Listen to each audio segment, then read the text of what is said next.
그러다 보니까 국민들의 경제 사정이 많이 어렵게 된 것 같습니다. 물론 그 중에 더욱더 어려운 사람들도 있겠지만 대부분의 국민들이 지금 많이 어려움을 겪고 있는 것도 사실입니다. 그래서 정부에서는 2차 재난지원금을 계획하고 발표를 했습니다. 그런데 문제는 뭐냐면은 지난 1차 배포 때에는 모든 국민들에게 일정하게 나누어 주었는데 이번에는 특정한 사람들에게만 나누어 주겠다는 것입니다. 그래서 일각에서는 불공평하다라는 말이 나옵니다. 참 난처한 일이죠. 사람들은 공평하지 않으면 예민하게 반응을 합니다. 목회를 하면서도 가장 민감한 부분이 이 부분인 것 같아요. 모든 성도들을 똑같이 사랑하고 똑같이 관심을 가져주어야 되는데 그것이 조금이라도 한쪽으로 치우치면 문제가 발생하는 거예요. 그래서 목회가 힘든 것이 바로 이런 부분 때문에 힘든 것 같습니다. 하지만 복음은 공평합니다. 누구에게나 복음의 문은 열려져 있습니다. 누구나 예수를 믿을 수 있고 누구나 구원을 받을 수가 있는 것입니다. 할렐루야. 오늘 첫 번째로 생각해야 될 것은 뭐냐면은 천국은 어떤 사람들에게 나타나는가 하는 것입니다. 본문 25절 말씀에 보니까 그때에 예수께서 대답하여 이르시되 천지의 주제이신 아버지여 이것을 지혜롭고 슬기는 자들에게는 숨기시고 어린아이들에게는 나타내심을 감사하나이다 라고 말씀을 했습니다. 먼저는 지혜롭고 슬기는 자들에게는 숨기신다라고 말씀을 하셨습니다. 여기서 지혜롭고 슬기는 자는 세상적인 개념에서 지혜롭고 슬기 있다라고 자부하는 자들이에요. 더 구체적으로 이야기하면은 그 당시 종교 지도자들이었던 바리새인과 서기관들을 얘기하는 겁니다. 이 사람들은 아주 종교적인 열심이 많은 사람들이었습니다. 물론 신앙생활을 열심히 하는 것은 필요합니다. 그리고 중요합니다. 로마서 12장 11절에서도 부지런하여 게으르지 말고 열심을 품고 주를 섬기라 이렇게 말씀을 하고 있잖아요. 그래서 우리가 하나님을 믿고 또 하나님의 사랑을 경험하면은 저절로 열심이 생기는 거예요. 억지로 열심을 내는 것이 아니라 우리가 하나님을 경험하면 하나님의 사랑을 경험하면은 우리의 마음속에서 저절로 열심이 생겨요. 하지만 열심 자체는 좋은 것이지만은 잘못된 열심은 안 된다는 거예요. 하나님이 없는 열심, 또 인간적인 열심, 이런 열심은 안 돼요. 그 당시 종교 지도자들은 하나님을 열심히 사랑을 했습니다. 하지만 하나님의 아들이신 예수님은 인정을 안 했어요.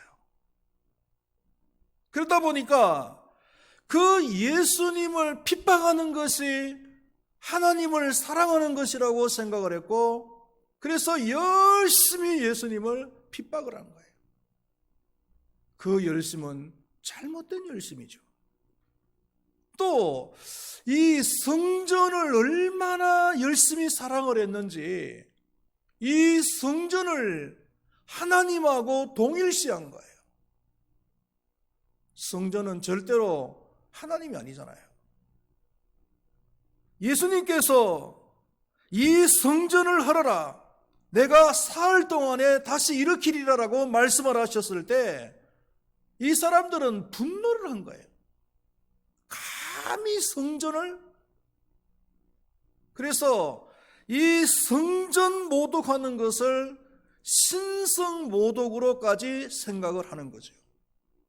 그래서 결국은 예수님을 성전 모독죄로 고소를 하고, 그리고 성전 모독죄로 십자가에 못을 박아서 죽이는 일까지 한 사람들이 바로 이 사람들이에요. 이 사람들은 이런 잘못된 열심이 잘못되었다라고 생각하지 않고 옳다라고 생각을 한 거예요. 자기들이 하는 행동이 맞다라고 생각을 한 거예요. 이 사람들의 열심이 옳은 것인지 잘못된 것인지를 아는 방법이 있어요. 그게 뭐냐 하면은 그 결과를 보면 압니다. 열심히 했는데 그 결과가 천국이 임하느냐, 아니면은 분노와 정오가 임하느냐, 그걸 보면 알 수가 있어요.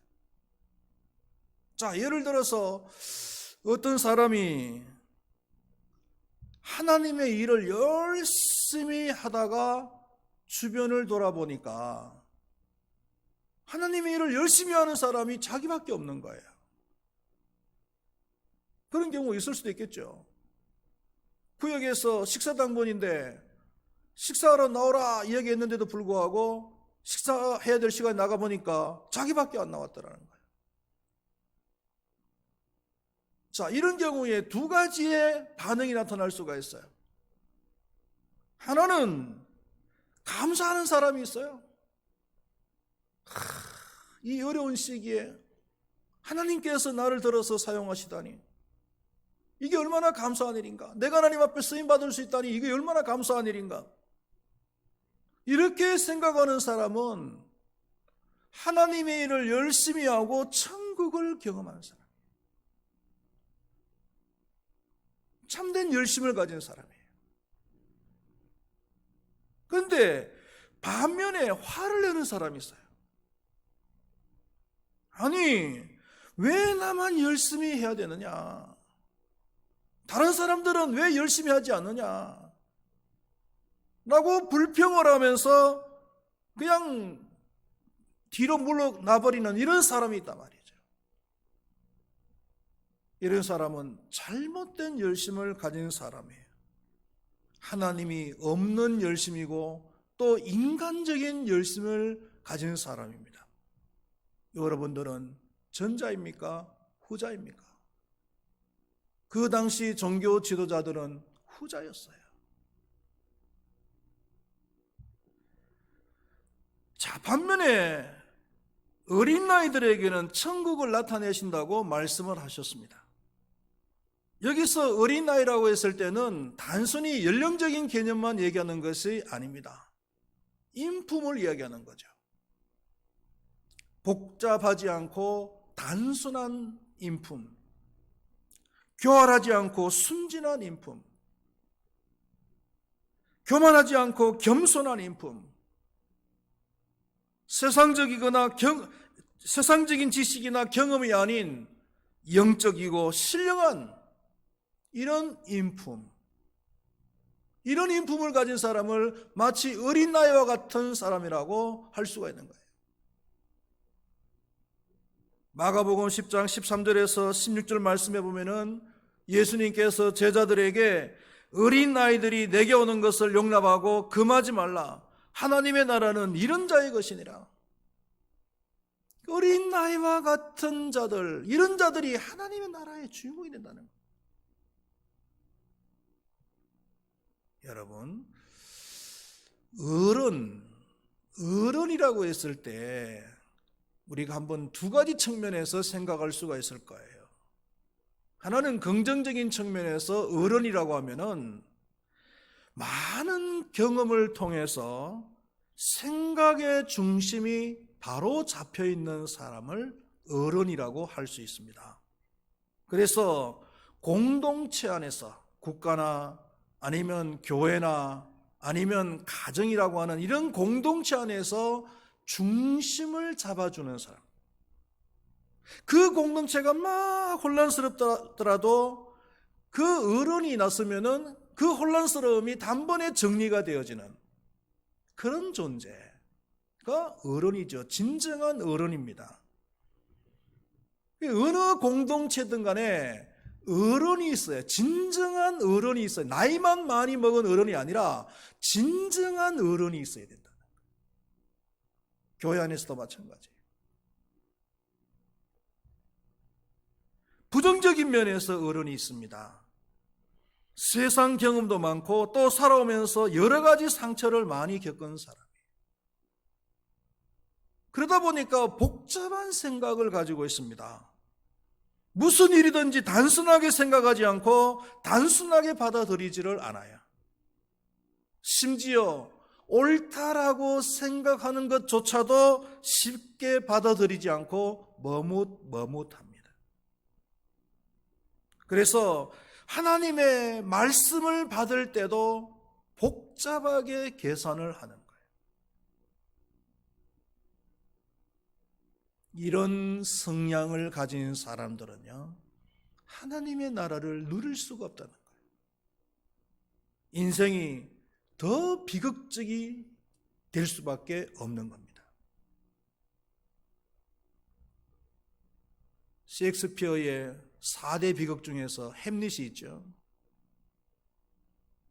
그 햄릿의 내용을 보면은 그 햄릿의 아버지는 덴마크의 왕이었습니다. 그런데 아버지가 누군가에 의해서 의문의 피살을 당합니다.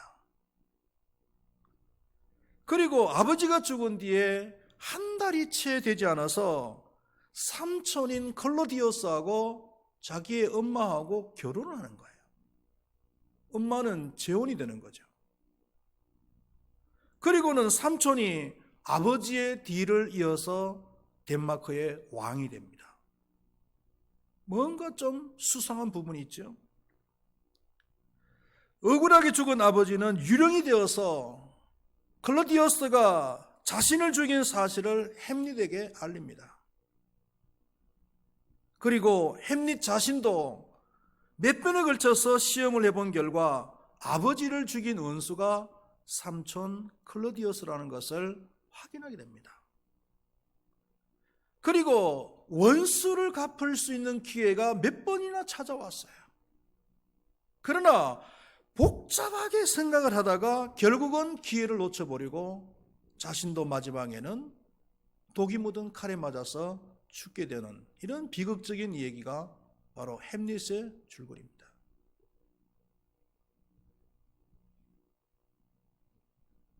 단순하게 생각을 하고 단순하게 행동을 했으면은 원수를 갚을 수 있었는데 복잡하게 생각하다가 결국 기회를 다 놓쳐버린 거예요. 복잡하게 생각하는 사람은 천국을 경험할 수가 없습니다. 말씀을 들으면은 단순하게 순종을 해야 됩니다. 이런 사람이 어린아이와 같은 사람인 것입니다.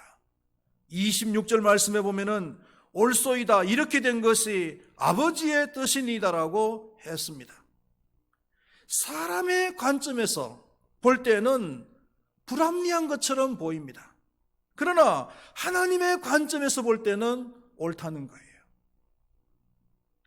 사람의 관점에서 볼 때 너무나 훌륭하게 보이는 사람도 하나님의 관점에서 볼 때는 아닐 수 있다는 거예요. 고린도전서 1장 27절에서 29절까지 말씀해 보면은 그러나 하나님께서 세상에 미련한 것들을 택하사 지혜 있는 자들을 부끄럽게 하려 하시고 세상에 약한 것들을 택하사 강한 것들을 부끄럽게 하려 하시며 하나님께서 세상에 천한 것들과 멸시받는 것들과 없는 것들을 택하사 있는 것들을 피하려 하시나니 이는 아무 육체도 하나님 앞에서 자랑하지 못하게 하려 하심이라고 하고 있습니다. 이 말씀의 뜻이 뭡니까? 세상에서 미련한 사람, 약한 사람, 천한 사람, 멸시받고 가난한 사람들을 택하셔서 천국을 경험하게 하시고 또한 누리게 하신다는 거예요. 이것이 하나님의 방법이라는 거예요. 그러니까 하나님 앞에서 지식, 재산, 잘난 거 이런 것을 자랑하는 것은 아무런 의미가 없는 거예요. 단순 우리가 한번 어린아이와 어른을 한번 비교해 봅시다. 어른은 어린아이에 비해서 많이 압니다. 그렇죠? 또 어른은 어린아이에 비해서 돈도 많아요. 그리고 어른은 어린아이에 비해서 힘도 셉니다. 그런데 하나님께서는 어른이 아니라 어린아이가 천국의 소유자라고 말씀하시는 거예요. 우리가 생각한 일반적으로 생각하는 것하고는 다른 것이죠.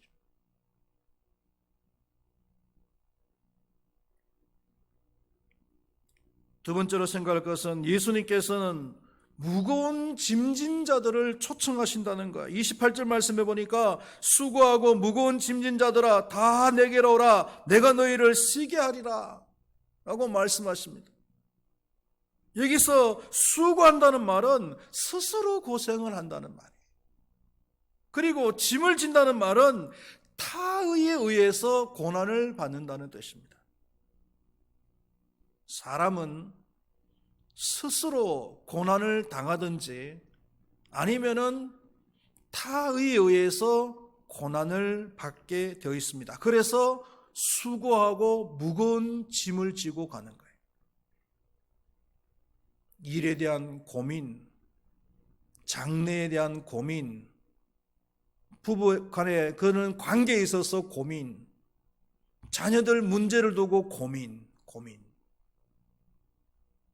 이런 고민들이 일평생 동안 떠나지 않잖아요. 저도 요즘은 고민이 많습니다. 이 중국 폐렴 사태가 그냥 빨리 끝날 줄 알았더니 이렇게 길게 갈 줄 누가 알았습니까? 한 치 앞도 내다볼 수가 없어요. 기존의 패러다임이 완전히 바뀌어버렸습니다. 이런 상황 속에서 어떻게 목회를 해나가야 되는가? 어떻게 예배를 드려야 되는가? 그리고 중국 폐렴의 사태가 다 지나가고 난 뒤에 또 그때 나타날, 그때 맞이할 그런 새로운 패러다임에 대해 맞이해서 어떻게 목회를 해나갈 것인가? 고민이 많아요.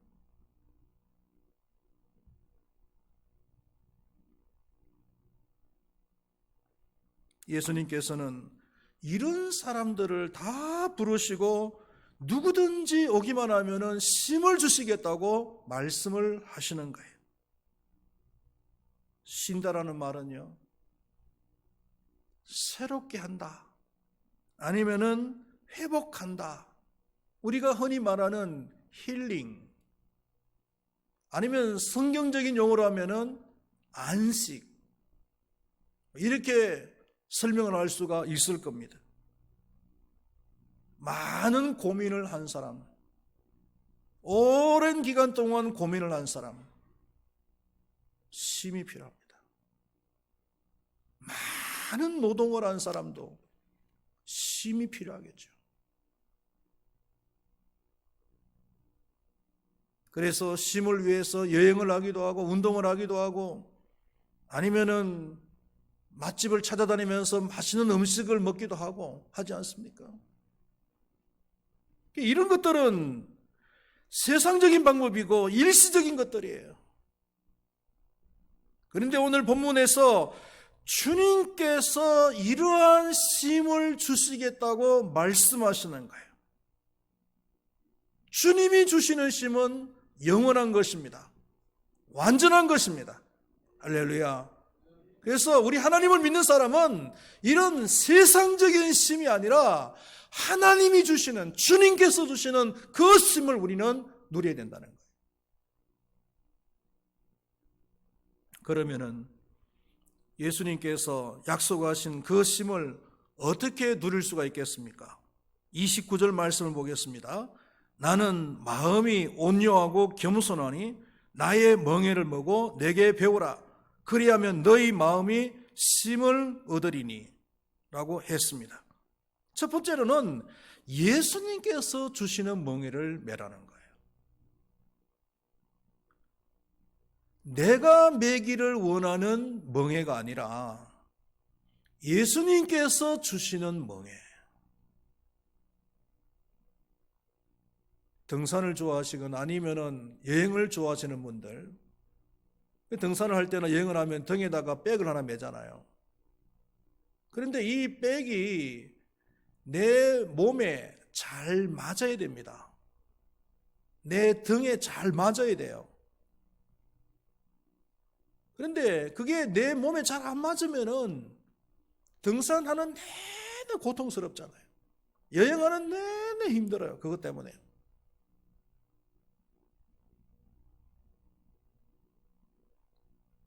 예수님께서 내게 주시는 멍에가 내게 가장 잘 맞는 거예요. 그렇기 때문에 우리는 무엇을 해야 되는지에 대해서 하나님 앞에 신중하게 기도하는 것이 필요해요. 대충 기도하고 시작하는 것이 아니라 하나님 앞에 신중하게, 하나님 내가 무엇을 해야 됩니까? 그리고 확실하게 응답을 받고 난 뒤에 일을 시작하는 것이 중요하다. 그래야 일이 편한 거예요. 일이 물 흐르듯이 순조롭게 잘 진행이 되는 거예요.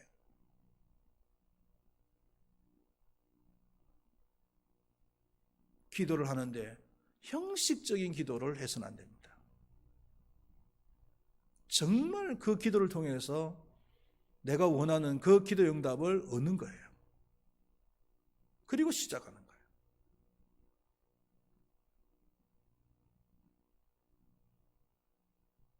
예수님께서 주시는 멍에를 메어야 됩니다. 그리고 또 한 가지는 예수님께 배워야 됩니다. 세상적인 것을 배우는 것이 아니라 예수님의 방법을 배우는 거예요. 그래서 예수님께서 가르쳐 주시는 대로만 하면은 우리는 쉼이 있어요. 쉼을 얻는 방법 두 가지입니다. 하나는 내가 원하는 멍에가 아니라 하나님이 주시는 멍에를 매는 것이고, 또 한 가지는 예수님 앞에 철저하게 배워서 하는 겁니다. 예수님의 방법으로 하는 거예요. 그러면 일이 술술술술 잘 되는 거예요. 사랑하시는 우리 큰바위교회 모든 성도님들이시요, 천국을 누리게 하시기 위해서 주님께서 우리를 부르시고 또 우리에게 말씀을 하십니다. 어린아이처럼 단순하게 받아들이고 순종하는 자만이 천국을 누릴 수 있습니다. 쉼을 누릴 수가 있습니다. 안식을 누릴 수가 있습니다. 우리 모두는 다 수고하고 무거운 짐진 자들입니다. 주님의 초청에 복잡하게 생각하지 마시고 단순하게 응하고 순종하여서 천국을 누리는 우리 모두가 될 수 있기를 바라겠습니다. 기도하겠습니다. 하나님 아버지,